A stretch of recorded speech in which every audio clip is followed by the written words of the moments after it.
What is going on, YouTube people? Neo Cards and Comics here today. A little bit of a twofer. Got 2 for 1. First off, rest in peace, Pete Rose, the Hit King, and Dikembe Mutombo. But Pete Rose, I never really got a chance to see him play. His final year in baseball was 1986. I was 5 years old, and it wasn't like a lot of Reds games were broadcast nationally. You know, you got to remember, I grew up in the era where all you got was your local team, and that was pretty much about it. And I wasn't, not like I have a lot of memories as a 5-year-old watching sports. I do have a couple, but not Reds games by any means. I was going to the high-powered Indians offensive juggernauts, some of the worst seasons of baseball in MLB history that were witnessed up in the old stadium. So I never really got a chance to experience Pete Rose, even though he did finish up his playing days while I was a little toddler. But my dad always talked fondly of him. He had gone to Cincinnati multiple times to see him play. I do remember, as part of being an Indians fan, there is a legendary Pete Rose story about him absolutely decimating Ray Fosse in an all-star game. He was a young, up-and-coming Indians catcher. And I believe it was his rookie year. He was catching in the All-Star game, and Pete Rose just wiped him out. Which, it's an All-Star game, so, most people expect, people not to do absolutely crazy nonsense like that, but that's the legend of Pete Rose. That's how he played. He was all out all the time. I saw him at the National on a golf cart this past year, and he did not look super healthy. I'll definitely say that. I've seen him in previous years at other shows, and that's always kind of how I imagine him, looking in his older years, like when you see photos of him or whatever. But this past year, I noticed he didn't seem to be getting around nowhere near as well. His card prices, or his card sales, have obviously spiked. I didn't pull up charts or graphs or anything. It's way too soon for that, but I just did a simple Pete Rose PSA search, and they are just flying off the board so far today. Just things getting binned all over the place. There's multiple pages of cards just getting gobbled up left, right, and center. I can see autographs, but even that, keep in mind, and I get it, it's FOMO, you're a fan of the player or whatever. You want to grab something to remember him by. But Pete Rose is a man of a bajillion autographs. The guy signed anything and everything, probably did more paid signings than any athlete, entertainer, whatever in the history of the world. But rest in peace to the Hit King. I don't know if he ever gets in the MLB Hall of Fame or not. It's kind of hypocritical now with his all over the place that sports gambling is, and the leagues even taking advertising dollars from them at this point. So if you're a big Pete Rose fan or a Reds fan, my condolences to you. Part 2. Remember this bad boy, the Brock Purdy RPA that was purchased at the Burbank Card Show, that had a very, shall we say, well-placed sticker covering up the bottom right corner. It was in an authentic slab. Someone purchased it, and someone quickly fell on the sword with their owned up to their mistake, because in the bottom right corner is this mess. An absolutely crushed bottom corner that was covered up by the price sticker. Well, the interesting part about this card, and we did a video on that about a month or so ago, so if you want the full story on that, you can go check that one out. Well, it popped back up again.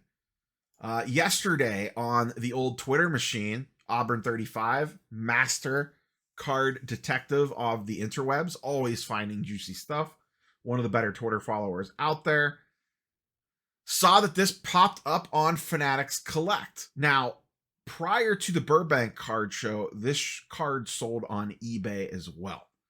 And one of the things on that listing was that, looked even worse for the Burbank dealer.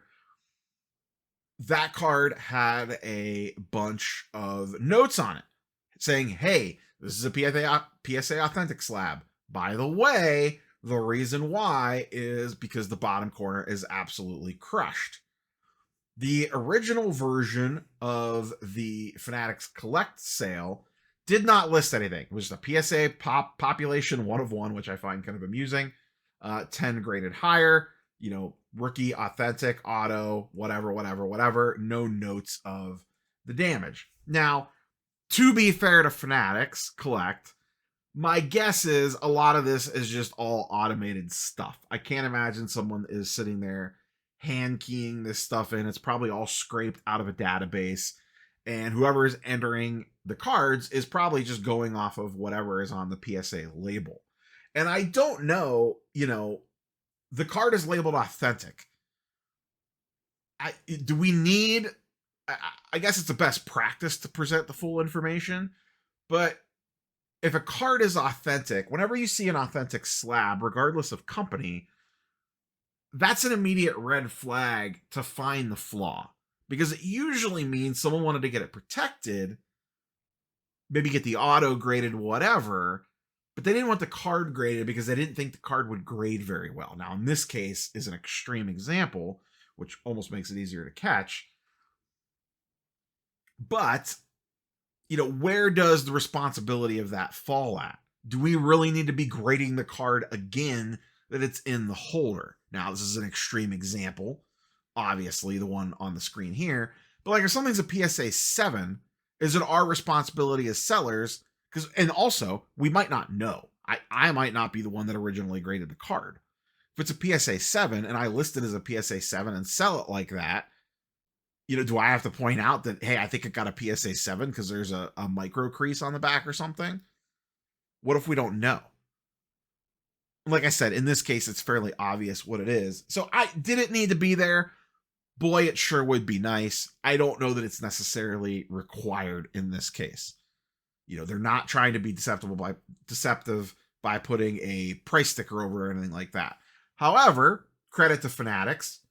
Nick Bell, the person that runs Fanatics Collect and Fanatics Live, saw this discussion between Auburn 35 and Lamim and a few other people yesterday and actually updated it. If you go to the listing now, it does say, instead of PSA 1 of 1, please note heavy damage to lower right corner. So like I said, nice to see. I don't know that it was 100% required, but shout out to them for listening to the community and updating that listing to draw attention to the fact that the bottom right corner is a little jacked up. So Fanatics, they do listen. At least Collect and Fanatics Live. At least in this case, anyway. But a nice, easy fix for them. A good gesture. Like I said, I don't know that it 100% needed to be done, but it's nice that they did it. At some point in time, we're all grown, consenting adults here, and we need to take some responsibility for our own actions.